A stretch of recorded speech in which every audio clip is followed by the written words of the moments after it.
설아가 지금 거대한 빙하가 무너져 내렸습니다. 7살 아이를 등에 업은 채로 무너지는 집에서 간발의 차이로 탈출했습니다. 그날 알래스카에서 200명의 목숨이 위험에 처했습니다. 하지만 저에게는 2마리의 한국 전통견이 있었습니다. 진돗개 설아기와 풍산개 백두. 이들이 없었다면 그날의 기적은 불가능했을 겁니다.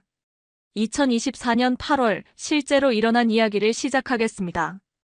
커피향이 진동하는 알래스카 베로우 기상연구소 휴게실. 벽면의 대형 모니터에서는 CNN 아침 뉴스가 흘러나오고 있었습니다. 북극권 빙하 해빙 속도가 사상 최고치를 기록했습니다. 미국 해양대기청 NOAA는 알래스카 주노 지역의 맨데놀 빙하에서 예년 대비 3배 빠른 속도로 해빙이 진행되고 있다고 발표했습니다. 제 이름은 마이클 톰슨, 38세입니다. 15년째 이곳 알래스카 북부에서 기후변화 연구를 담당하고 있습니다. 시카고 대학에서 빙하학 박사학위를 받고 미국 해양대기청 NOAA 소속으로 근무 중입니다. 연봉은 $12만 정도 되죠. 뉴스 화면에는 주노 인근 원주민 마을 투쿠타크의 모습이 나왔습니다. 집 앞까지 물이 차오른 상황을 설명하는 마을 주민의 인터뷰가 이어졌습니다. 1년 전에도 물난리를 겪었는데 올해는 더 심각해요. 아이들을 안전한 곳으로 대피시켜야 할 상황입니다. 바로 그때 제 발밑에서 낮은 울음소리가 들렸습니다. 진돗개 설아기가 귀를 쫑긋 세우며 뉴스 화면을 바라보고 있었습니다. 5살 된 설아기는 3년 전 한국에서 온 교환연구원으로부터 입양한 녀석입니다. 처음에는 한국 전통견이라는 걸 잘 몰랐는데 시간이 지날수록 이 아이의 특별함을 알게 됐습니다. 옆에서는 풍산개 백두가 바닥에 엎드려 있다가 화면 속 북극곰 울음소리에 고개를 들었습니다. 백두는 6살로 더 큰 체구를 가진 녀석입니다. 역시 한국에서 온 연구팀을 통해 2년 전에 만났죠. 마이클, 긴급 보고서 받나? 동료 연구원 제니퍼가 다급하게 들어왔습니다. 지금 NOAA 실시간 데이터를 확인해봐. 맨데놀 빙하 주변 온도가 평년 대비 5도나 높아졌어. 호수 수위도 급상승하고 있고. 데스크 위의 컴퓨터 화면을 확인하니 빙하 붕괴 속도 그래프가 급상승 곡선을 그리고 있었습니다. 빨간색 경고등이 깜빡이며 긴급 경보를 알렸습니다. 그때 제 휴대폰이 울렸습니다. 화면에는 시카고 자택이라고 표시됐습니다. 아내 사라의 목소리였습니다. 여보, 뉴스 봤어? 거기 상황이 심각한 것 같은데 괜찮아? 아직은 괜찮아. 하지만 현장 조사를 나가야 할 것 같아. 조심해. 여기 시카고도 이상 고온이야. 8월인데 영상 35도를 넘나들고 있어. 8살 된 딸 에밀리도 학교에서 일찍 집에 왔어. 통화를 마치고 다시 뉴스를 보니 이번엔 더 심각한 내용이 나왔습니다. 알래스카 북부 해안마을에 대한 대피령이 검토되고 있습니다. 전문가들은 기후변화로 인한 빙하 해빙이 예상보다 빠르게 진행되고 있어 인근 주민들의 안전에 위협이 될 수 있다고 경고했습니다. 설아기가 갑자기 일어나서 창가로 갔습니다. 멀리 북쪽 하늘을 바라보며 코를 킁킁거렸습니다. 이 녀석의 직감은 보통 정확합니다. 뭔가 이상한 냄새를 맡은 모양입니다. 백두도 따라 일어나서 설아기 옆에 섰습니다. 두 녀석이 나란히 창밖을 바라보는 모습이 범상치 않았습니다. 바로 그때 연구소 비상벨이 울렸습니다. 모든 연구원은 즉시 브리핑룸으로 집합하십시오. 긴급 상황입니다. 브리핑룸에 들어서니 소장인 로버트 윌슨 박사가 심각한 표정으로 기다리고 있었습니다. 60대 중반의 베테랑 연구원으로 30년 넘게 알래스카에서 근무한 전문가입니다. 여러분, 방금 워싱턴에서 연락이 왔습니다. 주노 지역 맨데놀 빙하에서 예상보다 빠른 해빙이 진행되고 있어 인근 투쿠타크 마을 주민 200명이 위험에 처했습니다. 우리가 긴급 현장 조사팀을 구성해야 합니다.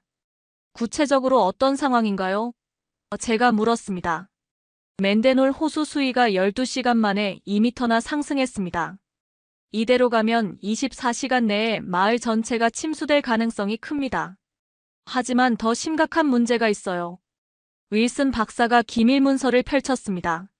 냉전 시절 이 지역에 묻혀있던 군사 기밀 장비들이 빙하 해빙으로 노출되고 있습니다. 국방부에서 회수 작업을 요청했어요. 주민 대피와 기밀 회수 두 가지를 동시에 해결해야 하는 상황입니다. 설아기와 백두가 제 발치에 와서 앉았습니다.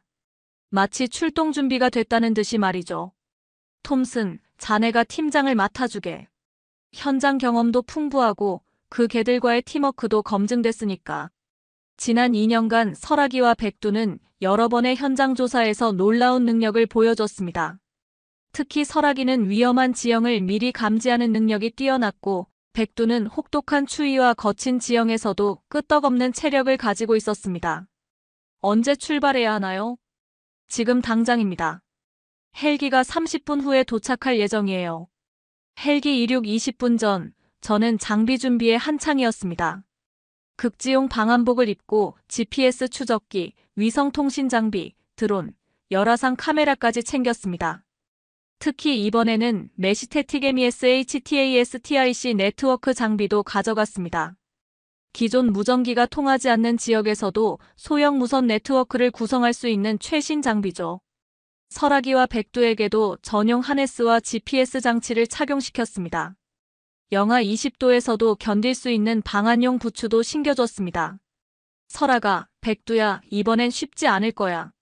설아기가 제 손을 핥으며 꼬리를 흔들었습니다. 백두는 조용히 고개를 끄덕이는 듯 했습니다. 이 녀석들은 정말 사람 말을 알아듣는 것 같습니다. 헬기에 탑승하면서 조종사가 말했습니다. 날씨가 좋지 않아요.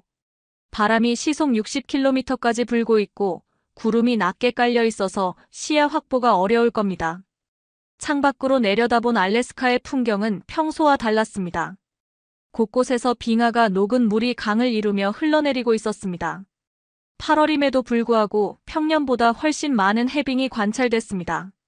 톰슨 박사, 무전 점검합니다. 들리나요? 본부와의 교신을 확인했습니다. 본부, 이쪽 마이클 톰슨입니다. 현재 현장까지 20분 거리에 있습니다. 현장 상황 업데이트 드립니다. 투크타크 마을 주민 3분의 1이 이미 대피했고 나머지는 고지대에서 대기 중입니다. 하지만 북극곰 한 마리가 마을 인근에서 목격됐다는 보고가 들어왔습니다. 북극곰이라고 하니 설아기와 백두가 동시에 귀를 쫑긋 세웠습니다. 곰의 위치는 파악됐나요? 마을 북서쪽 약 500m 지점입니다. 빙하가 녹으면서 서식지를 잃은 곰이 먹이를 찾아 인근까지 온 것으로 보입니다.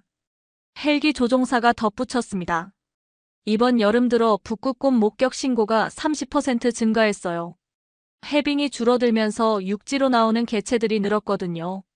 제 휴대폰에 아내 사라에게서 문자가 왔습니다. 뉴스에서 봤어. 북극곰까지 나타났다는데 정말 조심해.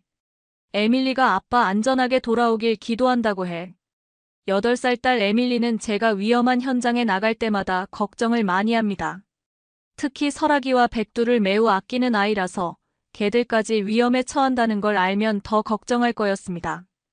곧 착륙합니다. 착륙 지점이 고르지 않으니 조심하세요. 헬기에서 내리니 거센 바람이 몰아쳤습니다. 평소보다 따뜻한 공기였습니다. 8월 알래스카 치고는 이상할 정도로 기온이 높았습니다. 설아기가 먼저 내려서 주변을 경계하기 시작했습니다. 이 녀석의 방향 감각과 위험 감지 능력은 정말 놀랍습니다. 진돗개 특유의 귀소 본능과 주인에 대한 충성심이 이런 상황에서 큰 도움이 됩니다. 백두는 더 신중하게 주변을 살폈습니다. 풍산개는 원래 개마고원 출신이라 이런 혹독한 환경에 잘 적응합니다. 장시간 매복도 가능하고 큰 체구로 설원에서의 추격전에도 강합니다. 드론을 띄워서 상공에서 현장을 파악했습니다. 열화상 카메라로 확인해보니 맨데놀 호수의 수위가 실제로 위험 수준까지 올라와 있었습니다. 마을의 절반 정도가 이미 물에 잠겨 있었습니다. 설아가 안전한 경로를 찾아줘. 설아기가 코를 킁킁거리며 앞장서기 시작했습니다. 물에 잠기지 않은 고지대를 따라 마을로 향하는 길을 찾아주었습니다. 백두는 뒤에서 경계를 서며 우리를 보호했습니다. 북극곰이 언제 나타날지 모르는 상황이었으니까요. 걸어가면서 메시테틱 장비로 소형 네트워크를 구성했습니다. 3개의 중계기를 500m 간격으로 설치해서 본부와의 통신망을 확보했습니다. 본부 현장에 도착했습니다. 마을 상황이 예상보다 심각합니다. 알겠습니다. 구조팀이 2시간 후에 도착할 예정입니다. 그때까지 현장을 확보해 주세요. 하지만 2시간이면 너무 늦을 수도 있었습니다. 호수 수위가 계속 상승하고 있었거든요. 마을에 도착하니 상상했던 것보다 훨씬 심각한 상황이었습니다. 맨데놀 빙하에서 흘러내린 물이 거대한 급류를 이루며 마을로 밀려들고 있었습니다. 평소 조용했던 마을이 물바다가 되어 있었습니다. 집들의 1층은 완전히 물에 잠겼고 자동차들이 물 위에 둥둥 떠다녔습니다. 도움이 필요해요. 멀리서 누군가의 외침이 들렸습니다. 70대로 보이는 이누이트 할머니가 지붕 위에서 손을 흔들고 있었습니다. 설아기가 즉시 그 방향으로 달려갔습니다. 물에 잠기지 않은 안전한 경로를 찾아가며 할머니에게 다가갔습니다. 할머니, 괜찮으세요? 우리 강아지가 지하실에 갇혀 있어요. 물이 계속 차오르고 있는데 어떻게 해야 할지. 할머니의 집은 이미 1층이 완전히 침수된 상태였습니다. 지하실에 있는 강아지를 구하려면 누군가 물속으로 들어가야 했습니다. 그때 설아기가 놀라운 행동을 보였습니다. 물속으로 뛰어들어 집 안으로 헤엄쳐 들어간 것입니다. 진돗개는 원래 수영을 잘하지만 이렇게 차가운 물에서 구조 작업을 하는 건 처음 봤습니다. 2분 후 설아기가 작은 강아지를 입에 물고 나왔습니다. 할머니가 눈물을 흘리며 고마워했습니다. 정말 고마워요. 이 아이는 우리 가족 중 마지막 남은 친구였어요. 백두는 한편으로 다른 지역을 수색하고 있었습니다. 마을 북쪽에서 이상한 냄새를 맡았나 봅니다. 코를 킁킁거리며 특정 지점을 향해 가고 있었습니다. 드론으로 백두를 추적해보니 빙하가 녹으면서 땅속에 묻혀있던 무언가가 노출되고 있었습니다. 녹슨 금속 구조물과 함께 군사용으로 보이는 장비들이 드러나고 있었습니다. 본부, 이상한 걸 발견했습니다. 빙하 해빙으로 지하에 묻혀있던 구조물이 노출되고 있어요. 그게 바로 우리가 찾던 겁니다. 1960년대 냉전 시절 소련 잠수함이 좌초됐던 지역이에요. 그 안에 기밀 장비들이 있습니다. 백두가 그 지점에서 계속 낮은 울음소리를 냈습니다. 뭔가 위험한 냄새를 맡은 모양이었습니다. 열화상 카메라로 확인해보니 잠수함 잔해 주변에서 사람의 체온이 감지됐습니다. 하지만 구조팀도 아니고 마을 주민도 아닌 정체불명의 인물들이었습니다. 혹시 밀수업자들일까요? 가능성이 높습니다. 기밀 장비를 노리고 온 불법 조직일 수 있어요. 바로 그때 마을 반대편에서 비명 소리가 들렸습니다. 곰이다. 곰이 나타났어. 북극곰이 마을 외곽에 나타난 것입니다. 물을 찾아 내려온 것 같았지만 주민들에게는 극도로 위험한 상황이었습니다. 설아기와 백두가 동시에 긴장했습니다. 두 녀석 모두 야생동물과의 대치 경험이 있지만 북극곰은 다른 차원의 위험이었습니다. 모든 주민들은 즉시 고지대로 대피하세요. 확성기로 대피 지시를 내렸지만 일부 주민들은 집에서 나오지 못하고 있었습니다. 1층이 침수돼서 2층에 고립된 상태였던 겁니다. 이때 제게 또 다른 연락이 왔습니다.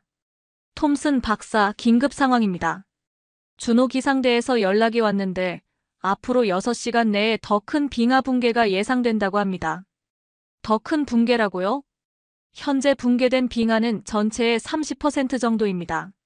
나머지 70%가 한꺼번에 무너지면 마을 전체가 완전히 물에 잠길 수 있어요. 상황이 점점 복잡해지고 있었습니다. 주민 대피, 북극곰 위협, 기밀 장비 회수, 밀수업자 추적, 그리고 더 큰 재난 예방까지. 동시에 여러 가지 문제를 해결해야 하는 상황이었습니다. 설아기가 제 옆에 와서 앉았습니다. 눈빛이 매우 진지했습니다. 마치 이제 어떻게 할 거냐고 묻는 것 같았습니다.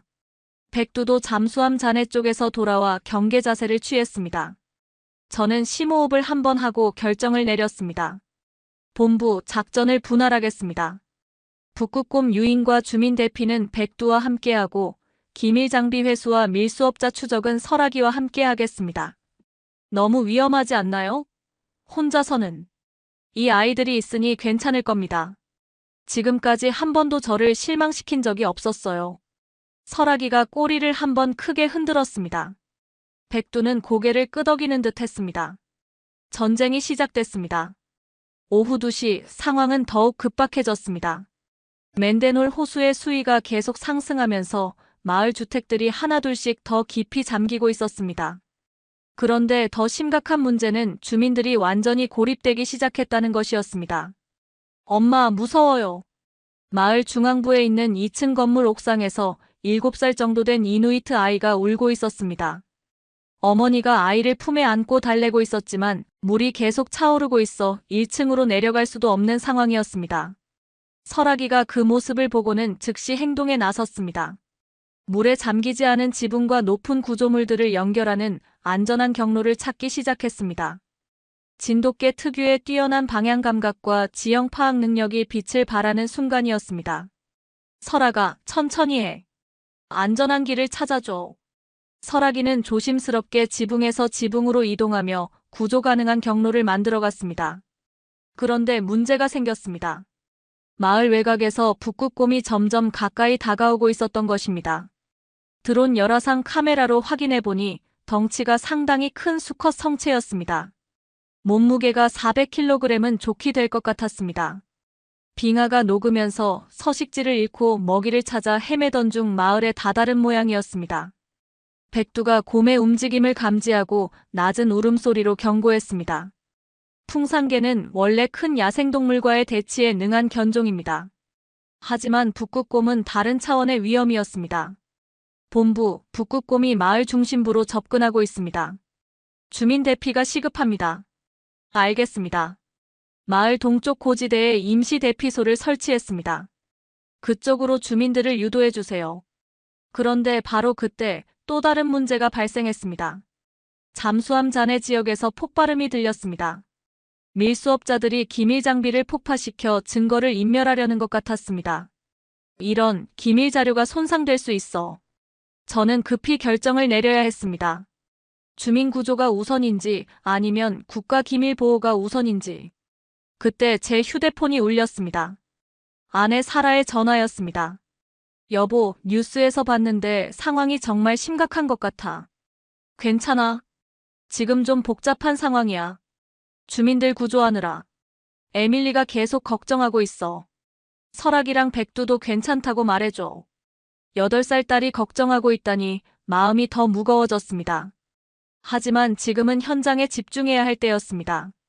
사라, 나중에 다시 전화할게. 지금은 정말 급해. 통화를 끊고 상황을 재정리했습니다. 우선순위를 정해야 했습니다. 첫째, 아이와 어머니 구조. 둘째, 북극곰 유인. 셋째, 밀수업자 추적 및 기밀 장비 보호. 백두야, 북극곰을 상대할 수 있겠어? 백두가 고개를 끄덕이며 곰이 있는 방향으로 향했습니다. 풍산개는 원래 늑대나 큰 야생동물을 상대로 사냥을 도왔던 견종입니다. 장시간 매복도 가능하고 위험한 상황에서도 침착함을 유지할 수 있습니다. 설아가, 우리는 아이들부터 구하자. 설아기가 이미 구조 경로를 파악해둔 상태였습니다. 지붕에서 지붕으로 이어지는 안전한 길을 만들어뒀습니다. 저는 로프와 구명조끼를 가지고 설아기가 안내하는 경로를 따라 이동했습니다. 물에 잠긴 지역은 헤엄쳐서 건너고 지붕 위에서는 조심스럽게 걸어서 이동했습니다. 걱정 마세요. 곧 구해드릴게요. 아이의 어머니는 30대 중반으로 보이는 이누이트 여성이었습니다. 고맙습니다. 정말 고맙습니다. 우리는 레아나이고 이 아이는 아들 누나탁이에요. 저는 마이클 톰슨입니다. NOAA 연구원이고요. 로프를 이용해서 모자를 안전하게 지상으로 내려보냈습니다. 설아기가 아래에서 안전한 착지 지점을 안내해줬습니다. 한편 백두는 북극곰과 20m 정도 거리에서 대치하고 있었습니다. 곰은 물을 마시러 온 것 같았지만 주민들에게는 여전히 위험했습니다. 백두가 낮은 울음소리를 내며 곰의 주의를 끌었습니다.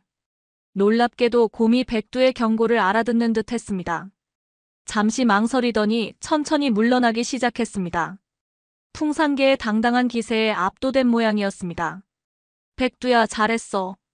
드론으로 확인해보니 곰이 마을에서 멀어지고 있었습니다. 하지만 이때 새로운 문제가 발생했습니다. 잠수함 잔해 지역에서 정체불명의 인물들이 기밀 장비를 빼내려고 하고 있었습니다. 드론 카메라로 보니 4명 정도의 무리가 군사용 장비들을 트럭에 싣고 있었습니다. 본부 밀수업자들이 기밀 장비를 운반하고 있습니다.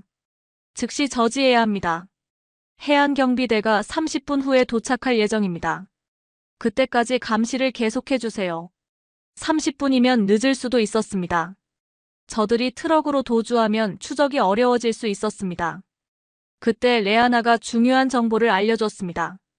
저들이 가려는 길은 막다른 길이에요. 빙하가 녹으면서 다리가 끊어졌거든요. 북쪽으로는 갈 수 없어요. 그럼 어디로 갈 수 있나요? 동쪽 산길뿐이에요. 하지만 그 길도 험해서 큰 트럭으로는 어려울 거예요. 이때 설아기가 갑자기 특정 방향을 향해 달려가기 시작했습니다. 뭔가 이상한 냄새를 맡은 모양이었습니다. 따라가 보니 밀수업자들이 미리 숨겨둔 보급품이 있었습니다.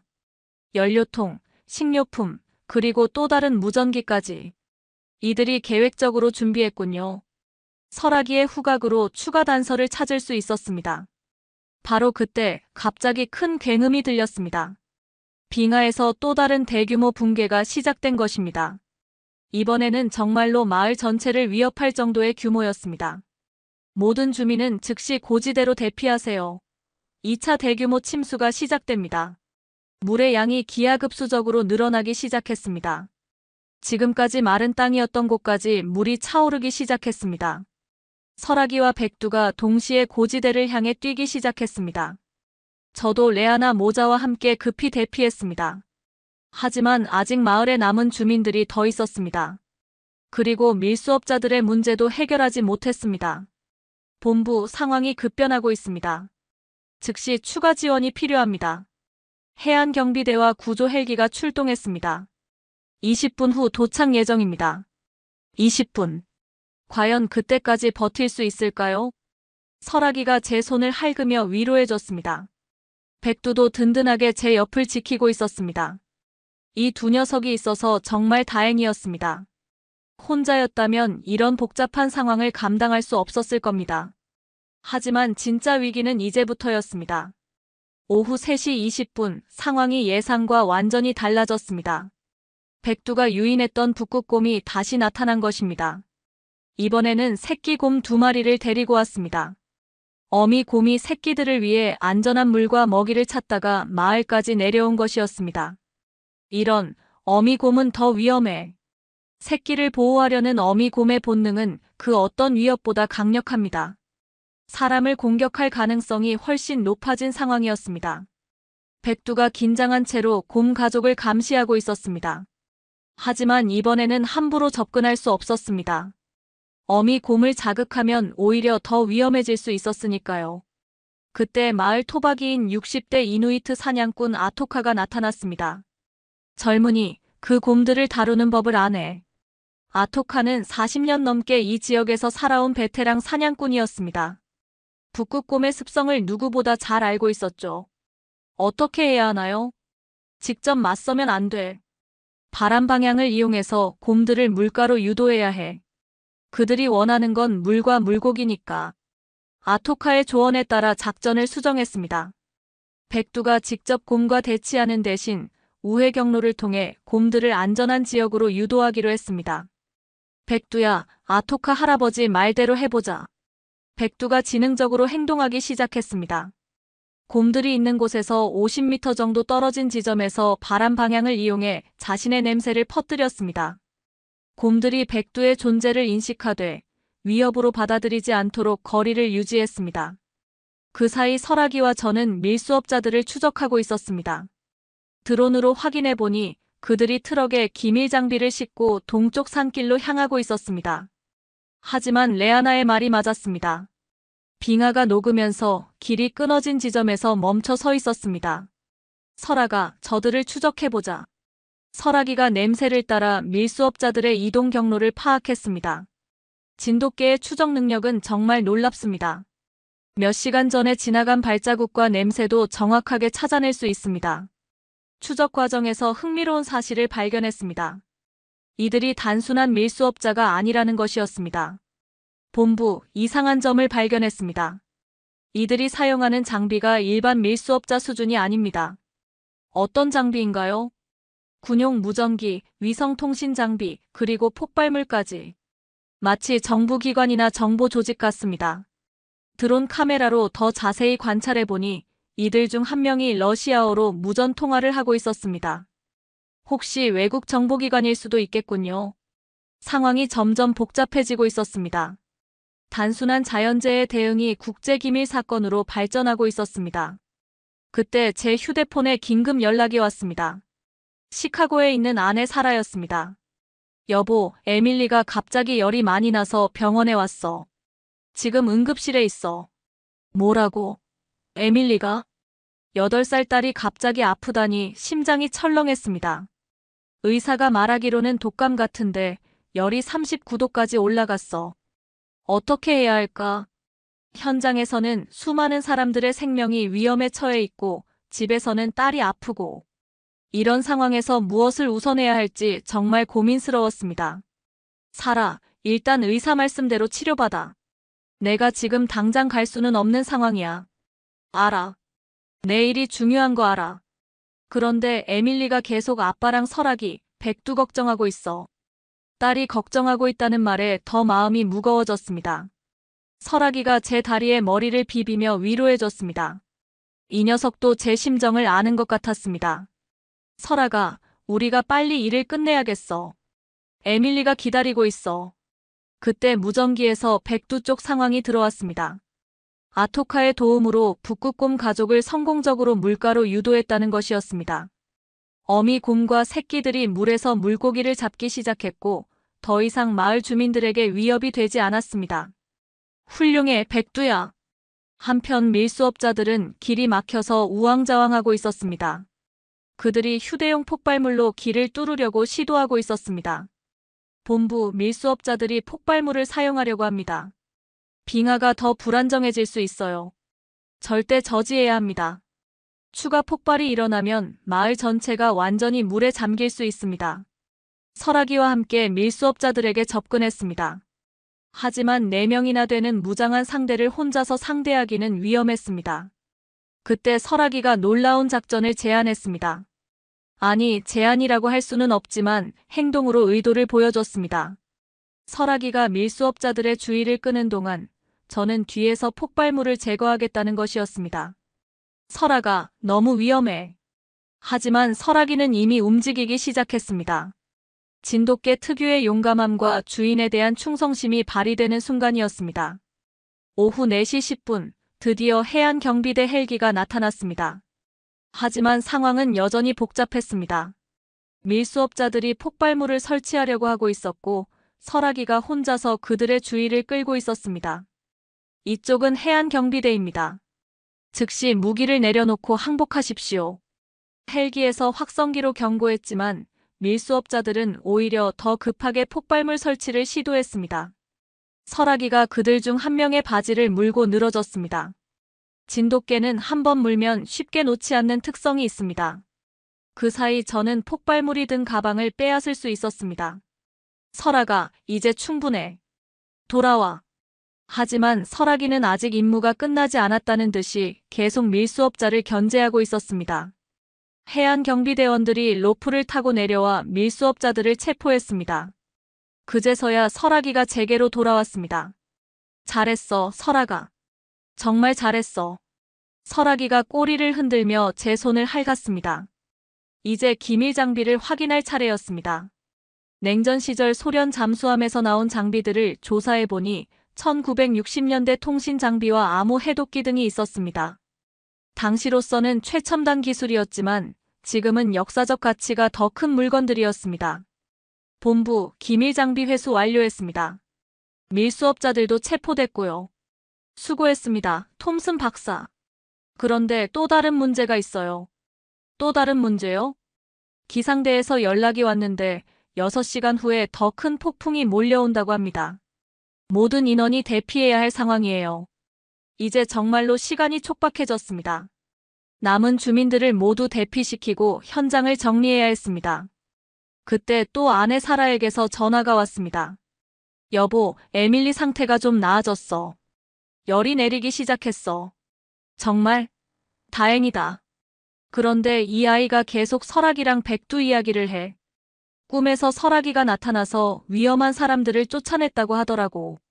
8살 아이의 말이지만 왠지 현실과 연결되는 느낌이었습니다. 설악이가 정말로 위험한 밀수업자들을 막아냈으니까요. 에밀리한테 말해줘. 설악이랑 백두가 정말 열심히 일하고 있다고. 곧 집에 돌아갈 거라고. 알겠어. 그런데 언제쯤 집에 올 수 있을까? 내일 오후에는 갈 수 있을 것 같아. 상황이 거의 정리됐어.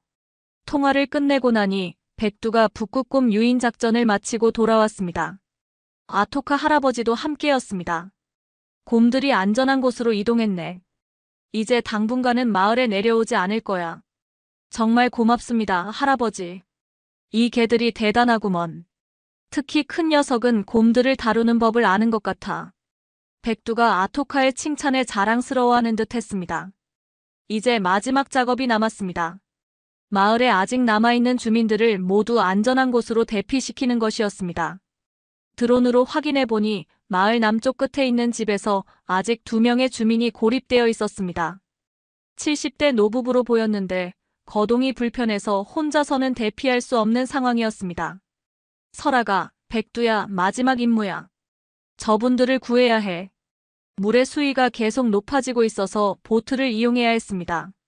해안경비대에서 소형 구명 보트를 제공해줬습니다. 설아기와 백두가 보트에 올라탔습니다. 두 녀석 모두 물을 무서워하지 않았지만 이렇게 큰 규모의 구조 작업은 처음이었습니다. 노부부에게 도착했을 때 할아버지가 말씀하셨습니다. 우리는 이 마을에서 60년을 살았네. 떠나기가 쉽지 않아. 할아버지, 안전이 먼저입니다. 나중에 다시 돌아올 수 있어요. 할머니가 덧붙였습니다. 우리 고양이도 함께 데려갈 수 있나요? 물론입니다. 설아기가 고양이를 조심스럽게 입에 물고 보트로 옮겼습니다. 진돗개는 다른 동물에게도 친화적인 성격을 가지고 있습니다. 오후 5시 30분 예보된 폭풍이 다가오고 있었습니다. 하늘이 점점 어두워지고 바람이 거세게 불기 시작했습니다. 6시간 후라던 예보보다 훨씬 빨리 날씨가 악화되고 있었습니다. 본부, 폭풍이 예상보다 빨리 접근하고 있습니다. 즉시 철수해야 할 것 같습니다. 알겠습니다.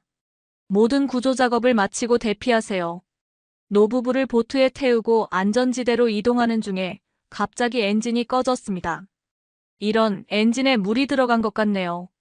물이 계속 차오르면서 보트 바닥까지 물이 들어온 상태였습니다.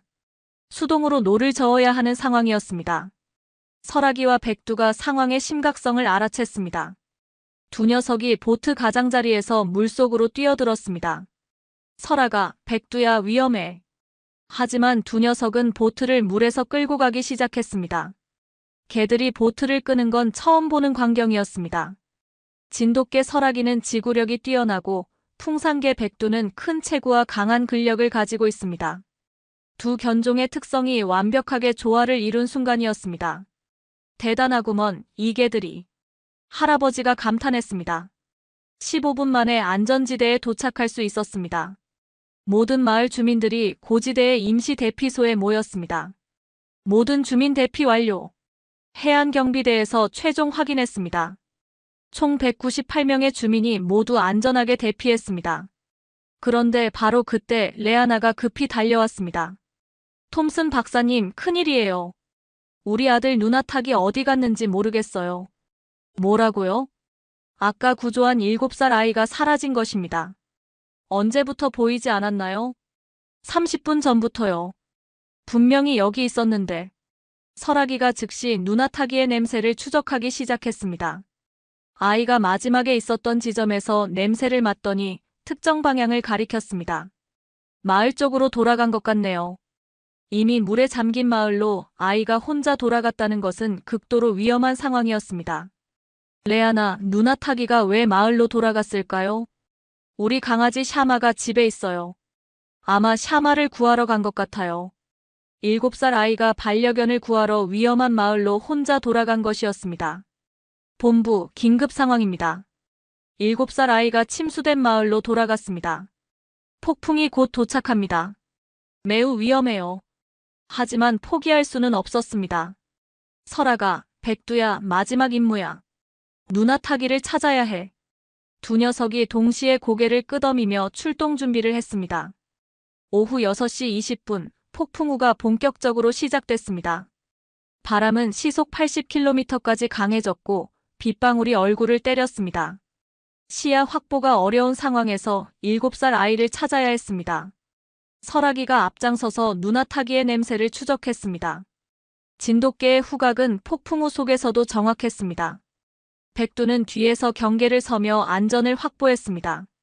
드론도 바람 때문에 제대로 날 수 없는 상황이었습니다. 오직 설아기의 추적 능력에 의존해야 했습니다. 30분 만에 누나타기를 발견했습니다. 레아나의 집 2층 창가에서 작은 강아지를 안고 있었습니다.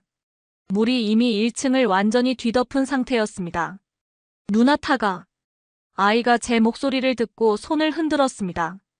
하지만 물이 계속 차오르고 있어서 2층까지도 위험한 상황이었습니다. 샤마를 두고 올 수 없어요.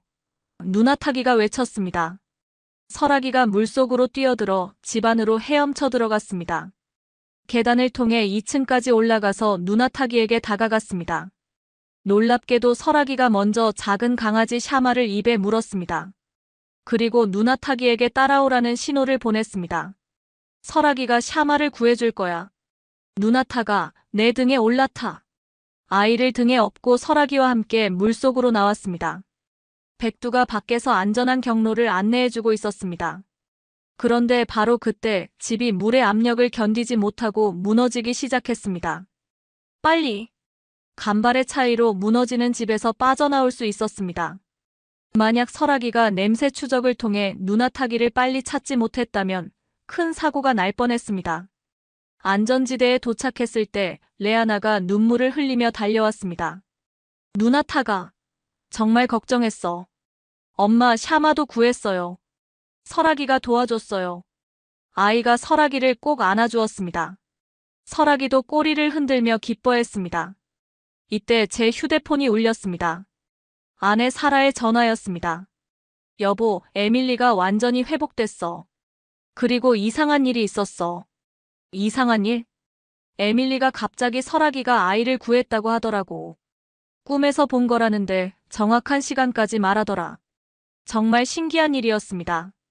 시카고에 있는 8살 딸이 알래스카에서 일어난 일을 꿈에서 봤다는 것이었습니다. 에밀리한테 말해줘. 설아기랑 백두가 정말 아이를 구했다고. 그리고 내일 저녁에는 집에 갈 수 있을 것 같다고. 정말? 드디어 집에 오는 거야? 응, 임무가 거의 끝났어. 오후 8시 모든 구조 작업이 완료됐습니다. 해안경비대 헬기로 철수하면서 아래를 내려다보니 투크타크 마을은 완전히 물에 잠겨 있었습니다. 하지만 주민 198명이 모두 안전하게 대피했고 단 한 명의 사상자도 없었습니다. 톰슨 박사 정말 수고하셨습니다. 특히 그 개들의 활약이 대단했어요. 해안경비대장이 말했습니다. 설아기와 백두가 없었다면 불가능했을 겁니다. 헬기 안에서 설아기와 백두가 나란히 앉아 있었습니다. 두 녀석 모두 피곤해 보였지만 성취감에 만족하는 표정이었습니다. 이틀 후 워싱턴 D.C.에서 특별 표창식이 있었습니다. 마이클 톰슨 박사와 구조견 설아기, 백두에게 시민 영웅상을 수여합니다. 전국 언론이 주목하는 가운데 설아기와 백두가 메달을 받았습니다. 한국 전통견의 활약이 미국 전역에 알려지는 순간이었습니다. 시상식 후 기자 인터뷰에서 말했습니다. 이 아이들은 단순한 개가 아닙니다. 한국의 천년 역사와 전통이 살아있는 소중한 존재들이죠. 진돗개 설아기의 충성심과 방향감각, 풍산개, 백두의 용기와 지구력이 없었다면 이번 구조작전은 불가능했을 겁니다. CNN에서 특별 다큐멘터리를 제작했고 한국 KBS에서도 취재진을 보내왔습니다. 한국 전통견이 알래스카에서 보여준 활약은 정말 자랑스러운 일입니다. 특히 기후변화라는 전 지구적 위기 상황에서 한국과 미국이 협력한 좋은 사례라고 생각합니다. 집으로 돌아가는 비행기 안에서 딸 에밀리가 보낸 그림을 봤습니다. 설아기와 백두가 눈 속에서 사람들을 구하는 그림이었습니다. 정확히 이번 사건을 그린 것 같았습니다. 에밀리가 정말 신기한 아이구나. 아내 사라가 말했습니다. 응, 이 아이들과 에밀리 사이에 뭔가 특별한 연결이 있는 것 같아. 시카고 공항에 도착했을 때 에밀리가 달려와서 설아기와 백두를 안아줬습니다. 설아가, 백두야, 정말 고생했어. 에밀리가 많이 걱정했어. 설아기가 에밀리의 얼굴을 핥아주었고, 백두는 조용히 에밀리 옆에 앉았습니다. 아빠, 다음에 또 위험한 곳에 갈 때 설아기랑 백두 조심시켜줘요. 그럼, 이 아이들은 정말 특별하니까. 그날 밤 뉴스에서 후속 보도가 나왔습니다. 알래스카 투쿠타크 마을 주민들이 임시 거주지에서 새로운 삶을 시작했습니다. 기후변화로 인한 빙하 해빙은 계속되고 있지만 이번 사건을 통해 국제협력과 전통견의 능력이 재조명되고 있습니다. 3개월 후 투쿠타크 마을은 고지대에 새롭게 재건됐습니다. 레아나와 누나타기에게서 편지가 왔습니다. 톰슨 박사님과 설아기, 백두 덕분에 우리가 새로운 시작을 할 수 있게 됐습니다. 누나타기가 커서 동물 구조 전문가가 되고 싶다고 해요. 설아기와 백두처럼 동물들을 구하는 일을 하고 싶대요. 편지와 함께 누나타기가 그린 그림도 들어 있었습니다. 설아기와 백두가 영웅 망토를 두르고 있는 그림이었습니다. 지금도 설아기와 백두는 제 연구소에서 함께 일하고 있습니다. 기후변화 연구 현장에서 없어서는 안 될 동반자들이죠. 한국 전통견의 우수성이 전 세계에 알려진 이 사건은 단순한 동물 구조 이야기를 넘어서 기후변화 시대에 인간과 동물이 어떻게 협력해야 하는지를 보여준 상징적인 사건이 됐습니다. 여러분도 댓글로 한국 전통견에 대한 생각을 들려주세요. 구독과 좋아요도 잊지 마시고요. 설아기와 백두의 다음 모험도 기대해주세요. 감사합니다. 두꺼운 얼음이 갈라지는 소리가 귀를 찢었습니다. 바이칼 호수 위를 덮고 있던 1m 두께의 얼음이 순식간에 갈라지기 시작했어요. 관광객들의 비명소리가 시베리아 벌판을 가득 메웠습니다. 규모 7.8의 지진이었습니다. 도와주세요. 얼음이 갈라져요. 순식간에 200명이 완전히 고립됐습니다. 세계에서 가장 깊은 호수 한복판에서 말이죠. 세계 최고의 구조 전문가들이 모두 손을 들었습니다. 접근 자체가 불가능했거든요. 그때 예상치 못한 구조대가 나타났습니다. 이런 절망적인 상황에서 뭘 할 수 있다는 거지. 하지만 그들이 보여준 것은 2500만 년 호수가 간직한 놀라운 비밀이었습니다. 대체 무슨 일이 일어났던 걸까요? 지금부터 바이칼 호수에서 벌어진 믿을 수 없는 이야기를 들려드리겠습니다. 구독과 좋아요 버튼 꾹 눌러주시면 큰 힘이 됩니다. 저는 사라 블랙우드입니다. 영국 극지연구소에서 25년간 빙하를 연구해왔죠. 남극에서 북극까지 얼음과 관련된 모든 재난 현장을 경험했습니다. 2018년 2월 14일 오후 3시 27분. 그 순간을 평생 잊을 수 없습니다. 바이칼 호수에서 규모 7.8의 강진이 발생했습니다. 지구에서 가장 깊은 호수가 분노한 듯 흔들렸어요. 긴급 상황입니다. 아론섬 관광객들이 완전히 고립됐습니다. 러시아 비상사태부에서 급히 연락이 왔습니다. 국제 관광객 200명이 섬에 갇혔다는 거였어요. 문제는 지진으로 호수 얼음이 거대하게 갈라진 것이었습니다. 1m 두께의 견고한 얼음이 마치 유리처럼 쪼개져 버렸거든요. 헬기 접근이 불가능합니다. 바람이 너무 강해요. 얼음 조각들이 너무 위험합니다. 선박 접근도 막혔어요.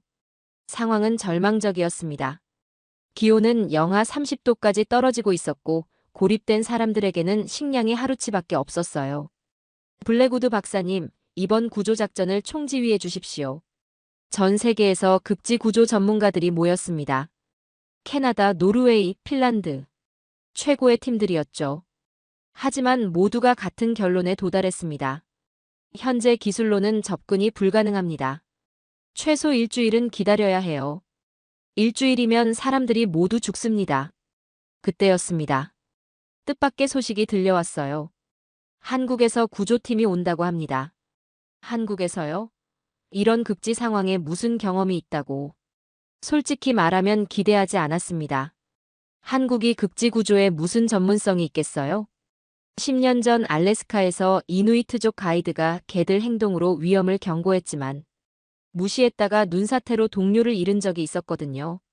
하지만 그건 우연의 일치였을 뿐이라고 생각했습니다. 동물의 직감이나 전통적 방법을 맹신하면 안 된다고 더욱 확신하게 됐죠. 하지만 지금 상황에선 어떤 도움이라도 필요했습니다. 다음 날 오전 한국 구조팀이 도착했습니다. 안녕하세요. 대한민국 국립재난안전연구원 김성호입니다. 젊은 한국인 남성이 저에게 인사했어요. 그 뒤로 구조대원들이 줄지어 내렸습니다. 그런데 그들이 마지막에 내린 것들을 보는 순간 어이가 없었습니다. 그게 3마리였거든요. 죄송한데, 이게 뭡니까? 저희 특수구조견들입니다. 진돗개, 풍산개, 삽살개라고 하는데요. 한국 전통견들, 처음 들어보는 견종들이었어요. 하얀 개, 누런 개, 털이 긴 개. 마치 동네에서 아무 개나 데려온 것 같았죠. 김 대리님, 지금 상황이 얼마나 심각한지 아십니까? 저도 잘 알고 있습니다. 그래서 최고의 구조견들을 데려왔거든요. 최고의 구조견이라고요? 저는 코웃음을 쳤습니다. 독일 셰퍼드나 세인트 버나드도 아니고 들어본 적도 없는 아시아 개들이 무슨 최고라는 거죠? 하지만 첫 번째 정찰 임무에서 놀라운 일이 벌어졌습니다. 서구 구조견들이 얼음 위에서 완전히 길을 잃었어요. 노르웨이팀 구조견 2마리가 얼음에 빠져 저체온증으로 후송됐고 핀란드팀 허스키들도 바이칼 호수 앞에서는 완전히 무력했습니다. 저희가 한번 해보겠습니다. 김성호 대리가 나섰습니다. 그리고 한국 전통견 3마리를 풀어놓았어요. 잠깐 위험합니다. 하지만 놀라운 일이 벌어졌습니다. 한국 개들이 얼음 위를 조심스럽게 걸어가기 시작했어요. 하얀 진돗개가 앞장서고 풍산개와 삽살개가 일정한 간격을 두고 따라갔습니다. 그런데 이상했어요. 다른 개들이 빠졌던 그 위험한 구역을 완벽하게 피해가고 있었거든요. 10분 후 한국 개들이 돌아왔습니다. 그리고 하얀 진돗개가 제 발밑에 작은 나뭇가지를 떨어뜨렸어요. 안전한 루트의 표시입니다. 저 개가 길을 찾았어요. 김성호 대리의 말이 맞았습니다. 한국 개들이 표시한 길로 다른 구조견들을 보내자 이번에는 아무 문제 없이 목표 지점에 도달할 수 있었어요. 하지만 저는 여전히 의심스러웠습니다. 그냥 운이 좋았을 뿐이에요. 그런데 그날 밤 정말 끔찍한 소식이 들려왔습니다. 기온이 영하 40도까지 떨어질 예정입니다. 영하 40도. 사람이 밖에서 30분도 버틸 수 없는 온도였어요. 늑대떼가 나타났습니다. 그 다음날 새벽 끔찍한 소식이 들려왔어요. 최소 30마리 이상으로 보입니다. 아론섬으로 건너가서 관광객들을 위협하고 있어요. 상황이 급격히 악화됐습니다. 영하 40도의 극한 추위에 굶주린 시베리아 늑대떼가 얼음을 건너 섬으로 들어간 거였어요. 무전기로 섬 주민 바토 할아버지와 연락이 닿았습니다. 지진 때문에 먹이 사슬이 무너졌습니다. 굶주린 늑대들이 필사적으로 먹이를 찾고 있어요. 지금 섬 상황은 어떻습니까? 관광객들을 마을 회관에 모아뒀지만 늑대들이 점점 포위하고 있어요. 하지만 우리는 손을 쓸 수가 없었어요. 얼음이 너무 불안정해서 대규모 구조대가 섬에 접근할 수 없었거든요. 그때였습니다. 저희가 가보겠습니다. 김성호 대리가 나섰어요. 그리고 한국 구조대원 3명과 함께 개 3마리를 데리고 섬을 향해 출발했습니다. 너무 위험해요. 얼음도 불안정한데 늑대 30마리까지. 우리 개들은 늑대와 같은 조상을 가졌습니다.